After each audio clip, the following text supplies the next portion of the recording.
LA Knight and gang didn't come out to any kind of special entrance, and there was no Gears sponsor on them either. Only Gears, Jacob Fatu sounds like. yeah, only he had the logo on. Of all the people that they could have put on that, Because it was on the Wolf says, "Oh, it was a Michinoku driver, but it was a body slam." He said it was a modified version, and then he goes on to say, "When you've been out of the ring for 3 years and your body starts to get tired." he fucked up and then he blamed all this for being out of shape. So, like, That's at great. one point, he went for a moonsault and completely missed Cody Rhodes. It was really him versus the moonsault. It wasn't even like Cody Rhodes being a part of it. Like, him just rotating for the moonsault was enough of a challenge. Well, he tries to give him a handshake, but Oba's like not trusting it, so he gives him a hug instead. Oh, Jesus Christ. Yeah, and then he raises Oba's hand and he's like, "I'm the past, this is the future." Let's get on to SummerSlam. SummerSlam. And I didn't watch this one. Well, that's okay, because I did take some notes.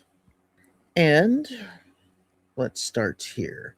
So it was not technically on the show, as like on the pre-show, but Stephanie and Triple H's daughter saying "God bless America."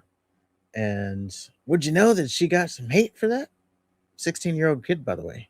Of course. But the hate was, because people hate Triple H so much that it got rubbed off on her. I think a lot of Nepo baby stuff was thrown out there. Naturally. So, yeah. Was she any good? I mean, she's 16, so as good as a 16-year-old would be. I mean, yeah, she was no Christina Aguilera or anything, but just like a child prodigy. Look at me acting like I know, but probably if she did some vocal coaching, you could tell it's there. Like, she's not bad. She just needs some training, I would say. She needs some plastic surgery too. God damn. There you go. She's got Triple H's nose. Well, that's just genetics. Also to note, her name was like Vaughn something, but there was no mention of her like being their son or their daughter. Like, she didn't have, Vaughn Evelyn was her name that they used. So no mention of Triple H's daughter, Stephanie McMahon's daughter, no McMahon name. Because they knew she'd get booed. Yeah. But I don't know. I just thought it was like good for her. Oh my God. I didn't. I'm trying to find it. The rendition? Yeah. Here, I put it at the top. Oh, she fucking sucks. What do you mean? She has no like range. Sounds like she's tone deaf and nasally. Well, this is her first thing, I would assume. I would assume she'd be fucking singing like by herself or rehearsing or some shit. Somebody needs to tell her, like, no, sweetheart, learn to drum. You know how hard it is? You ever heard how many people talk about like the reverb thing? Like, you hear yourself in your ear and it throws you off. I hear people talk about that. How is she going to hear reverb when there's a whole bunch of fucking people clapping and sitting in front of her? I don't know, but most people I've heard talk about the anthem. That's the one thing they talk about is like just hearing yourself, and it's something you got to adjust to, or you don't, and then it throws you off the whole time. Reverb, no reverb. I don't think this chick has any singing chops. You feel good about yourself, you grown man talking about a 16-year-old? Goddamn right I do. Don't perform in public if you don't want to be critiqued. Oh my God. Well, I'm not being soft on her. Like, she's not a performing recording artist that she's out there and then is like bombing. And she also just did this in front of what, 30,000 people. So yeah, she sounds nervous. I'll give her a pass for that. But like I said, she sounds like she's tone deaf, and she sounds flat, like almost monotone. I don't know. Good job, Evelyn. Fuck you, Evelyn. You suck. Keep going. You're gonna get there. she ain't gonna make nothing. She'll be singing pay-per-view national anthems till the day she dies. So our first match of the night, we go to Liv Morgan versus Io. This is for the women's heavyweight champion, the other one, and went 13 minutes 37 seconds. Towards the, I would say about the middle of the match, Judgment Day came out, of course, as you would expect, and EO took them both out with a moonsault, and you would not hear from them again. And this is just the women, so Roxanne and Raquel. So they were taken out, and I wrote down that Chris Van Vliet was sitting front row next to green shirt guy. Like there was one person in between them, but I wrote that down for what it's worth. So if we see green shirt guy on a Chris Van Vliet interview, that's probably where they linked up. Yeah, they're going back and forth in this match. Io kicks out of a second rope code breaker. Like I said, the Judgment Day, they got involved. She does the moonsault, taking out the Judgment Day. On the other side, she's back to now fighting one on one against Liv. She does a bullet train attack on the outside to the post, kind of like she did on Monday, but this time she hit it. She rolls Liv back in the ring. She goes for her over the moonsaults. They had a, I would say, a pretty cool ending here. So Liv Morgan, she gets the feet up to counter the over the moonsault. This sends Io into the ropes, set up for the Oblivion. So Liv, she runs to do the Oblivion, and Io, she's done this before, but she did the counter where she like bounces off of her head and then does a front flip. So she did that, and the crowd's going crazy because she did that move. As Io's celebrating this feat, Liv immediately, as she turns around, hits a code breaker, and then she hits the actual Oblivion for the win. So you can say it was a clean win because the Judgment Day interfered, but they got taken out and then they were gone. So I would say it was a pretty clean win. And Yeah, sounds like it. Liv remains champion. And it was a good match from them. Hot start to the night. After that, we go into, they call them SummerSlam flashbacks.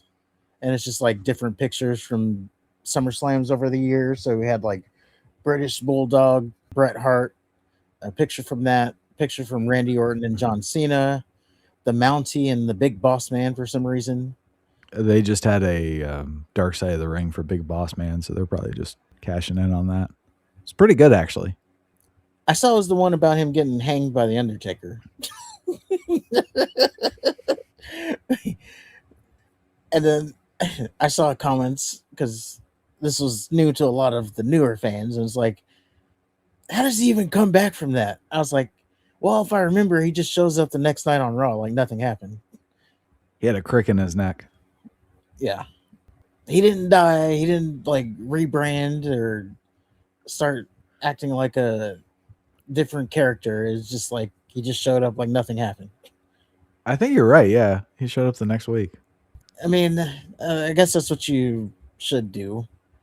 No, he It's should have just, been out for a while. I don't know. It's just like so weird. I also saw, and this is all during like the preview of it. So Vince Russo booked the segment, and then they were telling Vince Russo that like the Big Boss Man had his family there, and that was like the first match they watched of his. Yeah, they said it was horrific. And then his daughter was talking about how she had to explain it in school. But yeah, I recommend it. It was a pretty good one. Yeah, so yeah, they had that, and then some CM Punk and some Triple H highlights. Like after each match, part of their little commercial thing was to do this. So they did have that going on. You know who didn't have any highlights? Who? Von fucking Evelyn. That's who didn't. Don't worry, she's gonna be back tomorrow probably. Man, if you thought I'm hard on Stephanie, wait till this bitch starts fucking singing again. And the next segment was Jacob Fatu and the Usos versus LA Knight, yeah, Solo Sikoa and Royce Keys. So the Usos, they came out to a special entrance along with Jacob Fatu. I guess Gears of War, the video game, has a new game coming out. And Oh no. yeah, there was like a promo thing for that. It was like a public service announcement thing flashing on the screen. Is like, this is a warning or something like that. I thought it was Fallout, to be honest. It seems like something you would see in Fallout. And then they come out and there's like rocks and just the Gears of War logos. Out come the Usos, and then out comes Jacob Fatu. He's wearing his wolf mask, and on the wolf mask, he has the Gears of War logo plastered on it because, sponsored by Gears of War. It was kind of cool, I guess. He's in the wolf mask, and then he gets down on all fours like a wolf, and he's like swaying from side to side, and like the camera angles like swaying with him, and then the Usos are swaying in the back, and the fire's shooting up. It's actually kind of a cool little entrance there. Except for the Gears of War shit. Yes. So yeah, that was the special entrance number one there. LA Knight and gang didn't come out to any kind of special entrance, and they all came out to their own music, and there was no Gears sponsor on them either. So only Well, that the makes sense. Usos part of the entrance was Only Gears. Jacob Fatu sounds like. Yeah. Yeah, only he had the logo on. Of all the fucking people that they could have put on that. Because it was on the wolf mask. Okay. Did Jey Uso wear stupid sunglasses? I don't remember, but I'm sure he did. They came out on the stage too, by the way. They didn't come out through the crowd. Get that Gears sponsorship front and center. So this was a typical 6-man tag. So there was just shit going on all over the place. Good luck keeping up with it. A couple highlights was during the beginning, they all started to brawl. And Solo, it's him and Jay in the ring, and he knocks Jay down. Then he starts to do the running back thing, this being Solo. And then they actually played Jay's music. So that was funny. Another moment in this match, Jacob Fatu and Royce Keys, they had their square off. They fight to the outside. Jacob gets Royce Keys in his usual spot where he goes through the barricade. So he's about to do the ass charge. The spot where they go through the barricade. Yes, the spot. So he's about to do the ass charge. He gets his full head of steam, but Keys recovered. Now he's back to his feet, and he does a power slam over the barricade. So they didn't even go through it. He goes over the barricade with the power slam. So naturally, that's it for him and Jacob Fatu for this match. Did he miss it? I don't know if that's how it was supposed to go or not, but that's definitely what happened.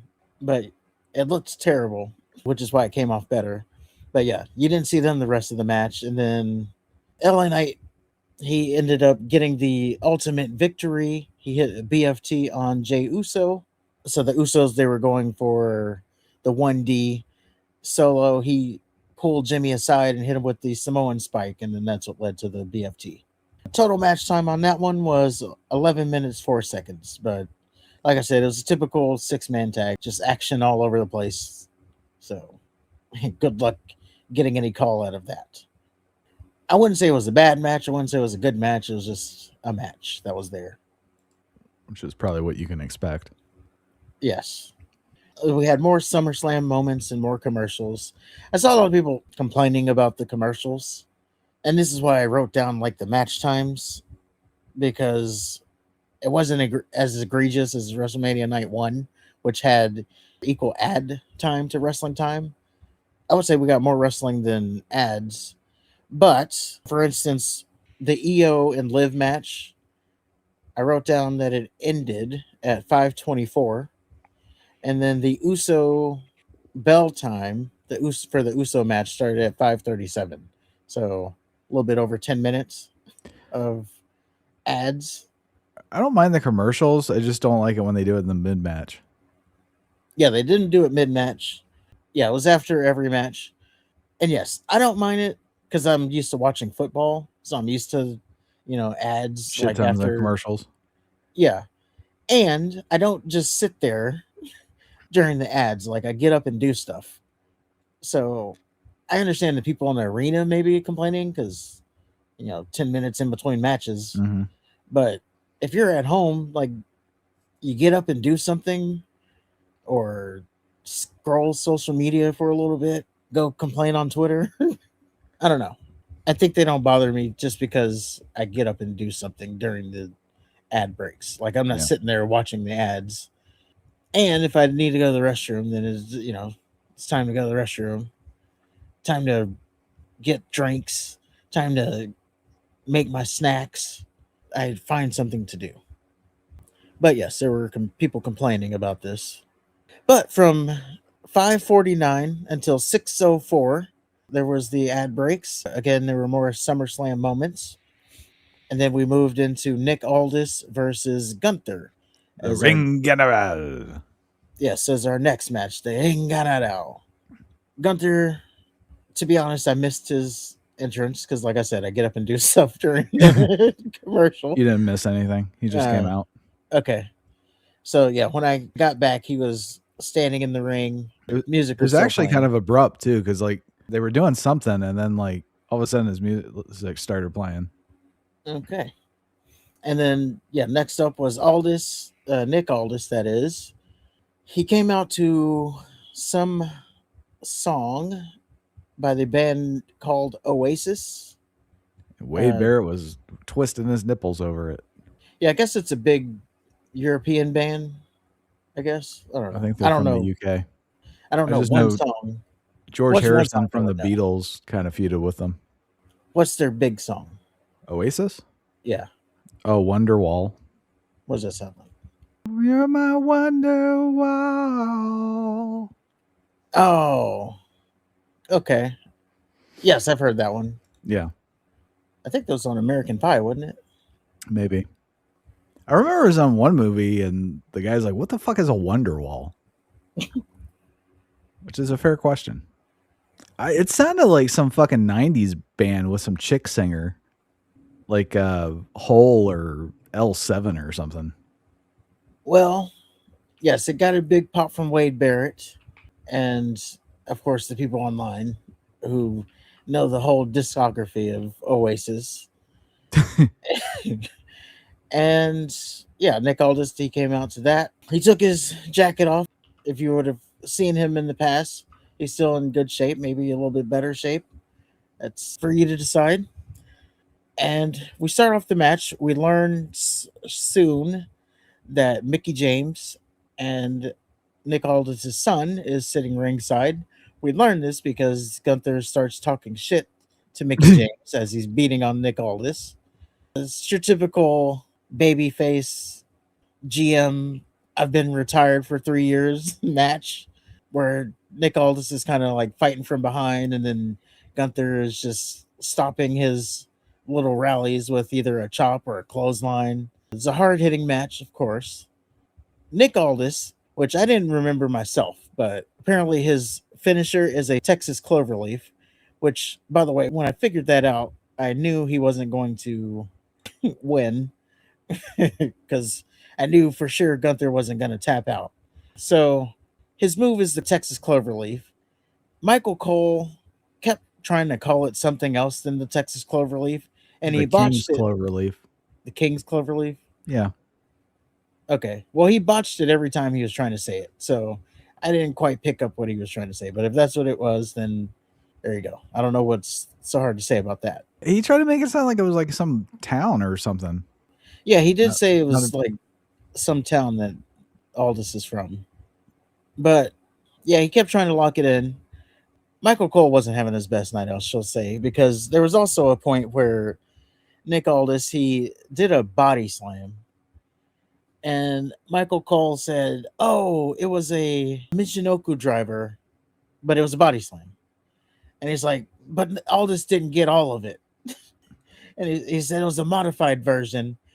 And then he goes on to say, when you've been out of the ring for 3 years and your body starts to get tired, it's like, what are you going on about? It was a body slam. Because he did the body slam and then he went up for an elbow drop.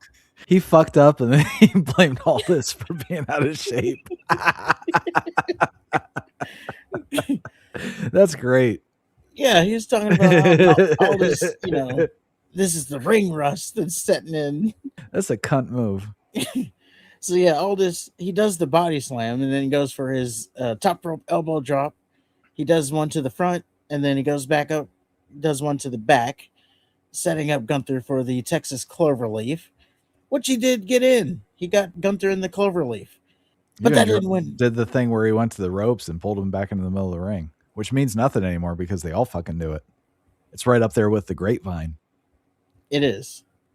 But yes, he got Gunther in the clover leaf, and Gunther inches his way towards the ropes. Aldis pulls him back to the middle of the ring, kind of. He was still close to the ropes. Gunther gets to the ropes. Gunther turns this in essentially to the sleeper hold. Nick Aldis fights out of the sleeper hold. So Gunther immediately goes for the power bomb, which is enough to get a 2 count from Aldis because Gunther can't win with the power bomb. Of course not. So right out of the power bomb, Gunther hits the raining elbows like he does. He hits the elbows on Aldis. Then he locks back in the sleeper hold, but this time he gets the leg grapevines in.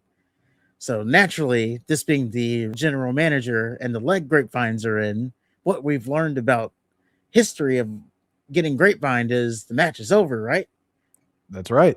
But not this time because Aldis has one more flurry of offense in him. So Oh, he no. fights out of the grapevine, fights all the way back to his feet. Gunther still has the sleeper hold in though. And as he gets back to his feet, I guess that's his last gasp of energy.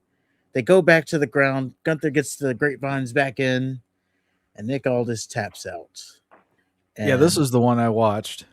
Like I was telling you off air, I was hoping for more of a big fight feel. This kind of just seemed like it was a mid-card match. it was, I think they were kind of rushed, is what I kind of got from it. So the match time went 11 minutes, 37 seconds. So I think they were trying to get so much in, they just kind of rushed it. And I think that took away from the match ultimately. But it was still a good match. It just felt kind of like they were kind of speed running. All this looked great. Yes, Aldis got an awfully big reaction too. They kept saying you still got it. Like, how would they know? They didn't watch NWA or They did TNA. it. Yes, they did it. But yeah, they were saying you still got it. They were hanging on his near falls, so he was really working the crowd. I didn't know he was actually TNA champion. I don't know if he was under Magnus, but well, obviously that would have been. But I know, like, yeah, when he started to do the national treasure thing and he became such a big deal. I mean, he had that look in TNA too. Yeah, he had the look. He just didn't have the gimmick. Yeah. But Gunther should have won this match, and he did. I think that was the only outcome that made sense here. Unless Adam Pearce came out and fucked Gunther. That sets up like a handicap match or something. And Gunther becomes the GM killer. Well, the only way I would have taken it is if Aldis was going to be like coming back to the ring. We've already learned that he is already back to being GM. So at the post show, they filmed the thing where he handed his resignation to Triple H, and Triple H was like, "You did what you had to do. I think you've put it past you, and I know you can still be a unbiased GM." So he ripped up the resignation and said, "You're reinstated as general manager." And then Aldis was like, "Well, I guess it's back to work then." So Aldis loses one match and he wants to quit? No, because remember the stipulation was that he can't be a GM and a wrestler. So, but they also said he only gave it up to wrestle at SummerSlam, implying that he would get the GM spot back. I didn't get that, so I don't know. It was either Tessitore or Cole said it. Like, my takeaway was he gave up his spot. Like, I'm going back to the ring. Yeah, my takeaway was he was giving it up just to wrestle Gunther. He can't be a GM while he's preparing for a wrestling match. Okay. But well, apparently that's what it was. So yeah.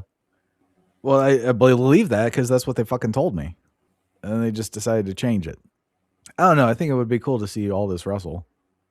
Yeah, I thought there was a couple matches that you can string together, like Randy Orton, Drew McIntyre, Cody Rhodes, CM Punk. So essentially, you can slot him in as another one of the top guys. Yeah. But I guess we're going back to keep him away from Zack Ryder. Yeah, he's not going to be wrestling Danhausen at any point. Well, no time soon. But yeah, I guess nope. We're going back to him being GM. So, All right. Until the but a next good, time he flips. yeah, good outing. Maybe he'll come back again because I still think that they were really building towards a Drew McIntyre thing. So maybe when Drew McIntyre comes back, I don't know if they're going to keep doing the out of retirement thing. You know, oh, I'm going to relinquish GM to fight again. And again, that's what I was talking about before. Rey Mysterio's out here beating up Ethan Page. They got no problem with that. But here, Aldis has to give up his GM duties. Well, Aldis is the GM for the important product. Clearly. They didn't say that. They just said you can't be GM and wrestler. But with that, we go on to our next match. This was the Bellas versus Fatal Influence. This was a 6-woman tag match. And the only notes I wrote for this match was Fatal Influence win. This is all we need to talk about here.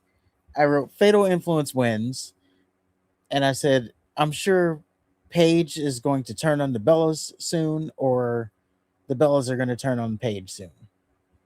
Sure enough, after this match, the Bellas turned on Paige. Oh, So, now they turn on her? yes, because she lost again. It's like she specifically took the pin, and yeah, they turned on her. Unfortunately, Brie Bella hurt herself at some point in this match. It's kind of at the beginning of the match. Brie Bella took a senton move and hurt her shoulder. The whole time I didn't know if she was just selling it or if she was really hurt, but when she was holding her shoulder after, like while they were trying to beat down Paige, I was like, okay, she's really hurt.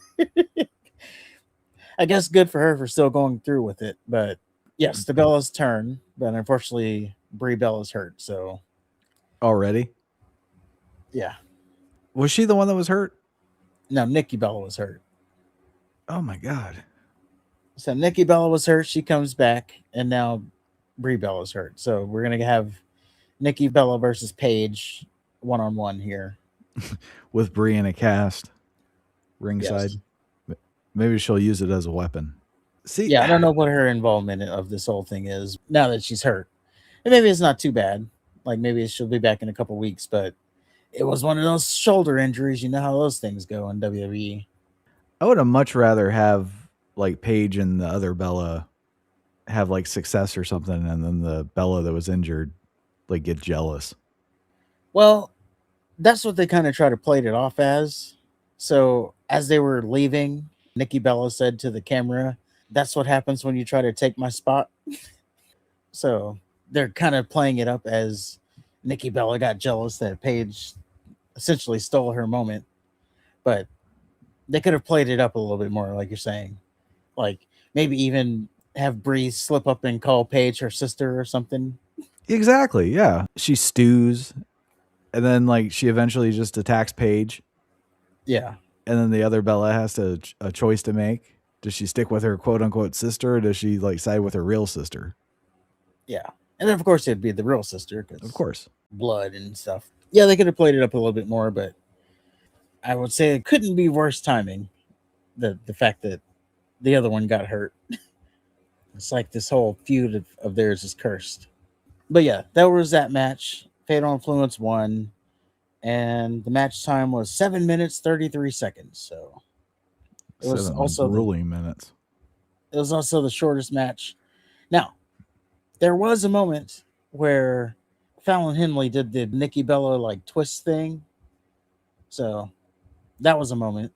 And I'm sure Aaron Solo was crying in his pillow. But yeah, that was probably the highlight of the whole match. But with that, we move on to our next match. Now this was a big one, so I have written down here 6:35. So that was the time that match ended, and then 6:56 was the time for the next match. So damn near 30 minutes in between this one. But yeah, they ran a Street Fighter promo and stuff. I forgot what else they did. But our next match, Cody Rhodes versus CM Punk for the WWE Undisputed title. Before this match, again, there was a Street Fighter promo that showed the actual like Street Fighter movie that's coming out in October. I thought it was already out, but apparently it's coming out in October. So you got to see Cody as Guile. You got to see Roman Reigns' rendition of Akuma.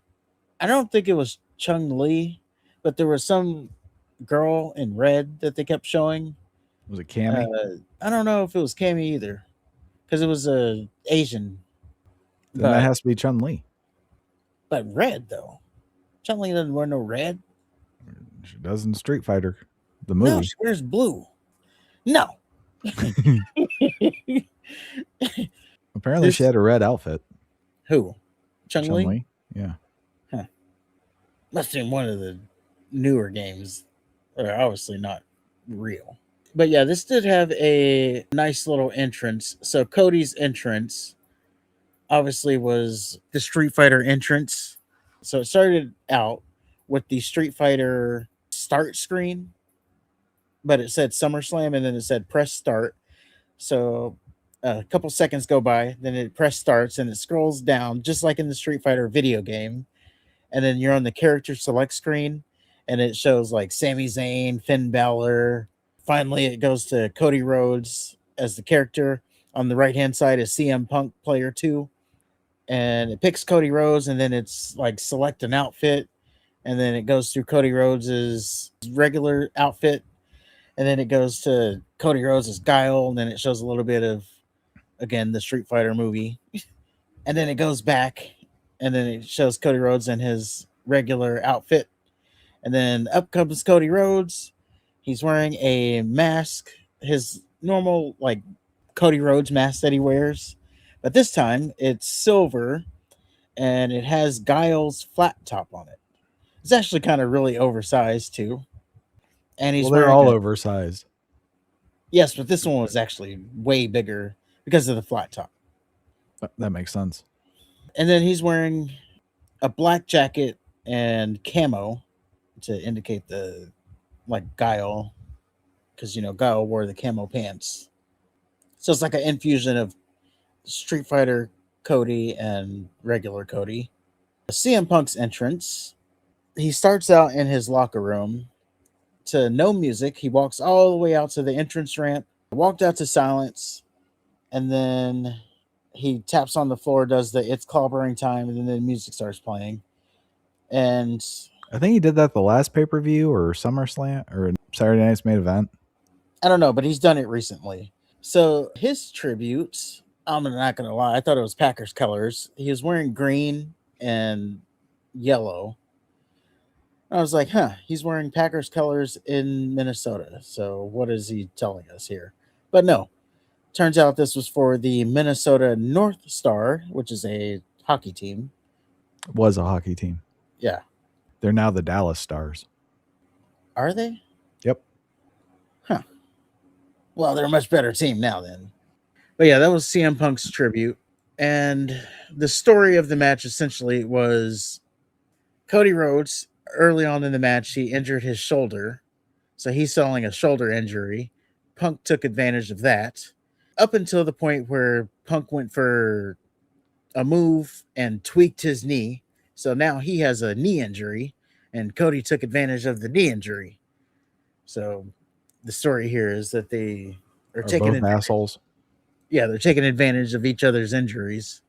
There's a lot of spots in this match that was like weird for CM Punk. So like at one point he went for a moonsault and completely missed Cody Rhodes just because of the fact that it was really him versus the moonsault. It wasn't even like Cody Rhodes being a part of it. Like him just rotating for the moonsault was enough of a challenge. So he did it so bad where, yeah, he just completely missed Cody. Now Cody moved a little bit, but I think he moved to save face because if he didn't move, Punk would have missed him anyway, or landed like right on his head. Like that's how off he was.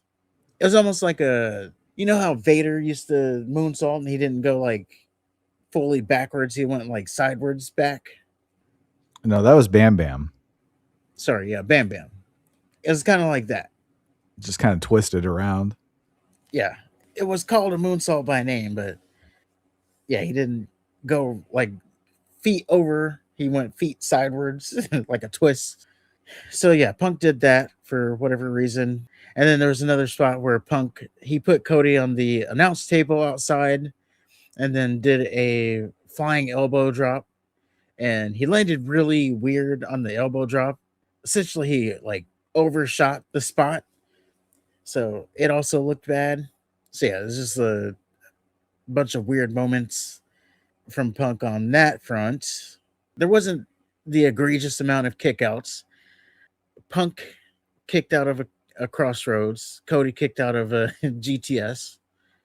There was another GTS attempt that Cody grabbed the ropes on, so he didn't even kick out of that. Jumping back to the table spot, so Punk he tries to go through a flying elbow drop through the table, completely misses because Cody gets up, and this looks like Cody is gonna win the match. So he throws Punk back in the ring. He goes for a super Cody cutter. As he's doing the super Cody cutter, Punk moves out of the way, and the ref was standing awfully close to CM Punk, so Cody Rhodes hit the ref with the Cody cutter instead. So we have our ref bump. And you're like, oh, what's about to happen? Well, completely out of nowhere, Randy Orton comes out from the crowd. He stands behind Cody Rhodes, turns him around, hits him with an RKO, and that was it. He winked at the crowd and then left. To jump back a little bit here, Cody hits the ref with the Cody cutter, and then he hits CM Punk with a crossroads, which rolled Punk out of the ring. So Punk didn't see any of this. So when Randy Orton hits the RKO, he rolls out, he leaves. Punk gets back in the ring. He hits another GTS on Cody Rhodes, and Cody Rhodes takes the pinfall here. And CM Punk retains the title, and it sets up what will be Randy Orton versus Cody Rhodes again. Remember, this is a playoff of what they did at WrestleMania, and we haven't seen Randy Orton since, so they're essentially picking up that feud. Same shit, different day. The one thing, though, is they won't have the celebrity involvement. It should be better this time because there'll be hopefully, there'll be a proper feud this time. Essentially, what we would have gotten at WrestleMania, they're going to do it here. Yeah, I mean, obviously it'd be better without the celebrities, but it's still Cody and Randy Orton again. And you just had Damian Priest say, "We're tired of the same people being at the top." And that got a good reaction. And what are they doing? Yes, but the difference is Cody didn't leave with the title, so it's not going to be a title program. But it's still going to be one of the main programs. Well, yes, it's still Cody Rhodes. I'm going to say Cody something Rhodes could about be this in a feuding with minute anybody, but it's Randy Orton again. Like, why isn't Cody feuding properly with Sammy?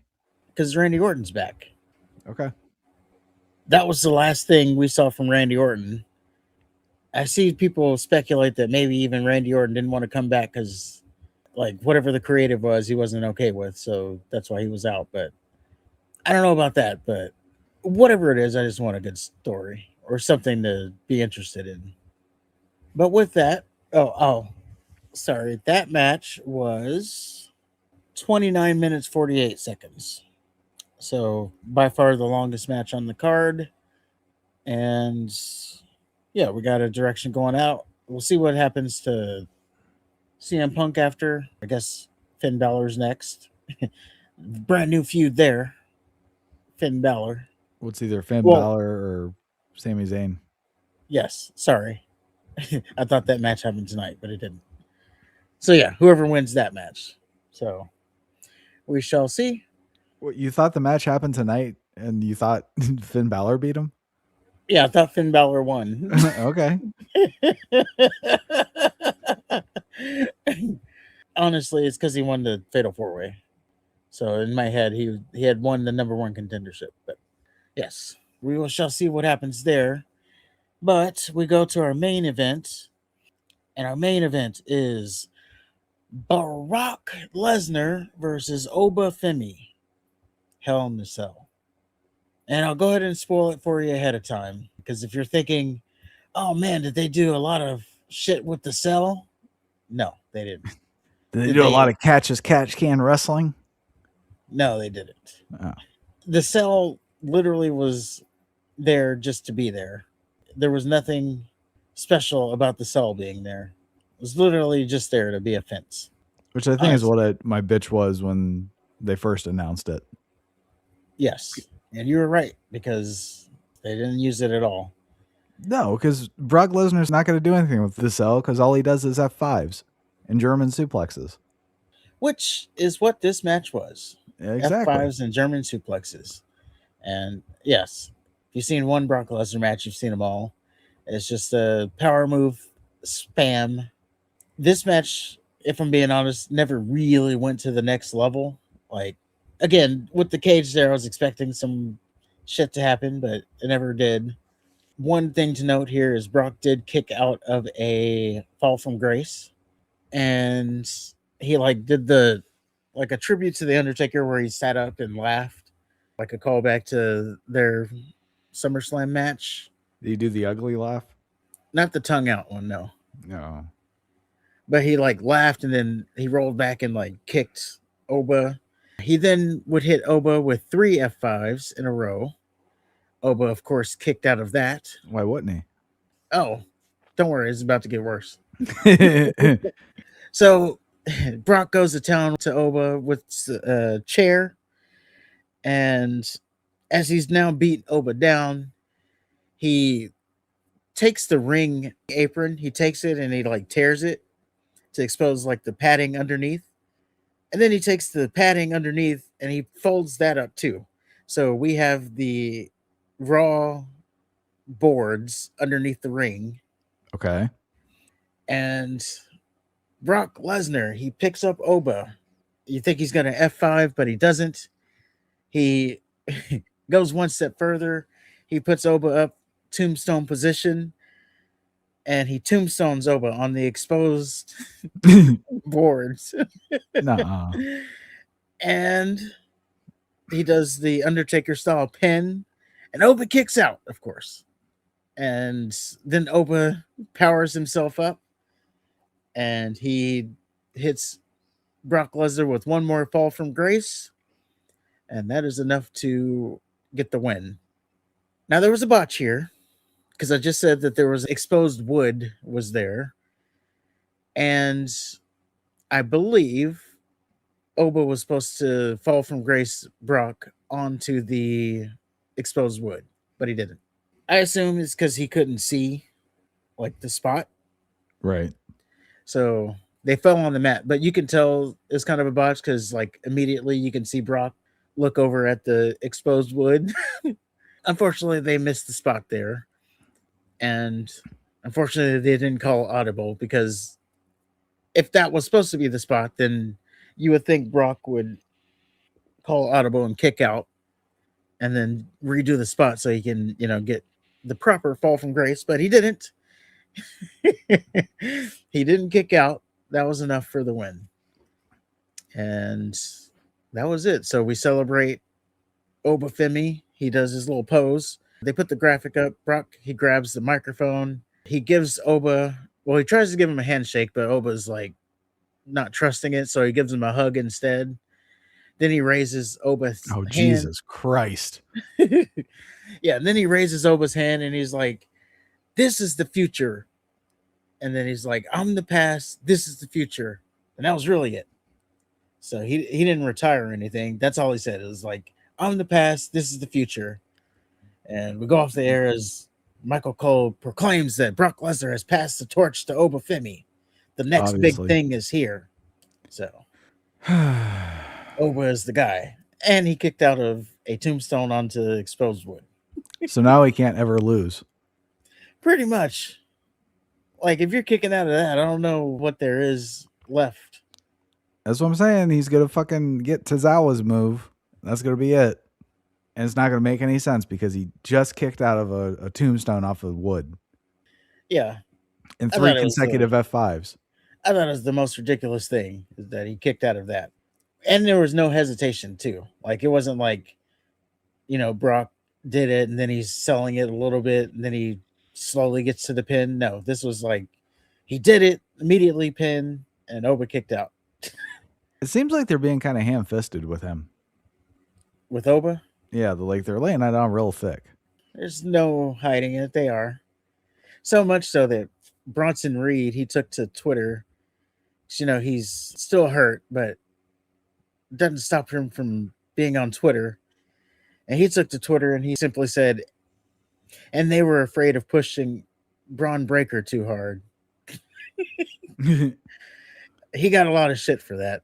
So much so that he had to back it down. Who was this? Bronson Reed. That's right. Yeah, he had to back it down and basically said, guys, it was kayfabe. But yeah, he was like, yeah, they're pushing him down our throat. But they were afraid to push. Yeah. Well, he's getting a lot from it. Well, he's a bad guy. People were calling him fat fuck and he's never He's done not anything fat anymore. He's not, but from what they know, he is. Like, oh, you've never done anything in wrestling, you fat piece of shit. That was literally one of the comments. It's like, golly. And then obviously, oh, anytime they're trying to push up a black man, you trying to push it down. Yes. So even though Bronson Reed's whatever.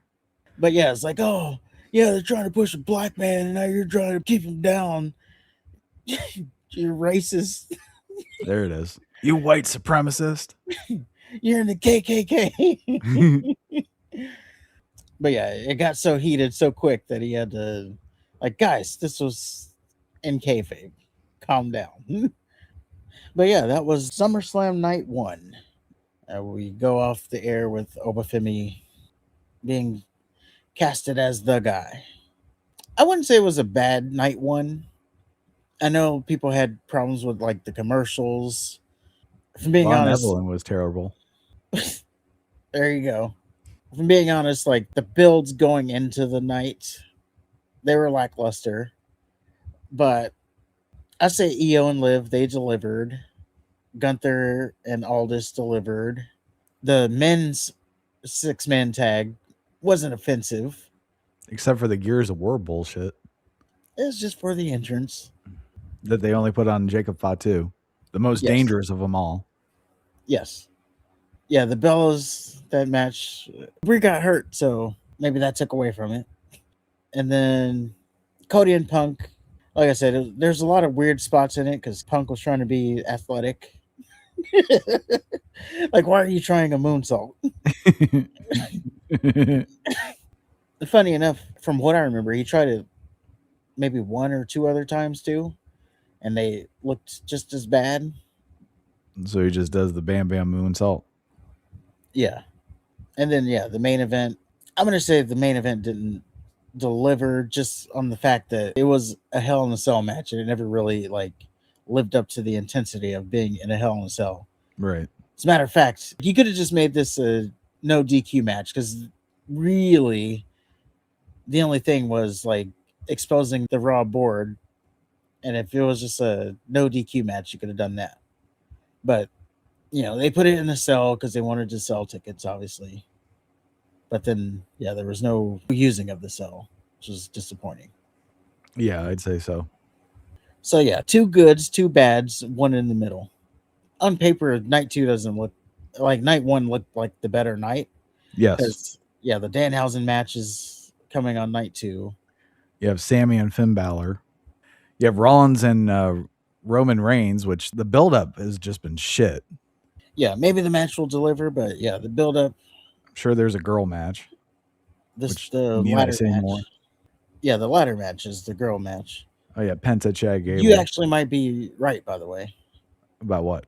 The whole Chelsea Green winning thing. Because the participants are Charlotte Flair, Jade Cargill. They're going to cancel each other out, I think.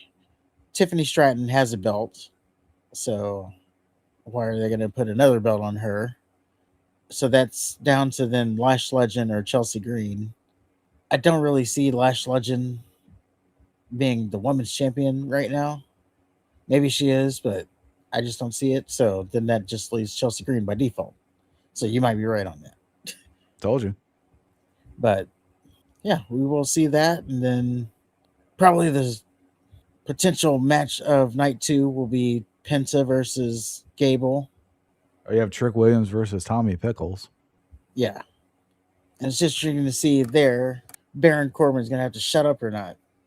I don't know. Okay, you get one pass, but if you keep losing and keep cutting these promos, you're going to get in the shut up category. Real fast. Yeah. I assume he was going to lose this one by, I'm thinking by like DQ. Not DQ, but he cost Carmelo Hayes his match. So I'm assuming it's just going to be a payback and Carmelo Hayes is going to cost him. And then I guess they're going to have a feud. Okay. But then you go into that feud and you start talking, and then you lose there, and then yeah, you're gonna have to shut up. But yeah, that is your SummerSlam. Good stuff. Good stuff.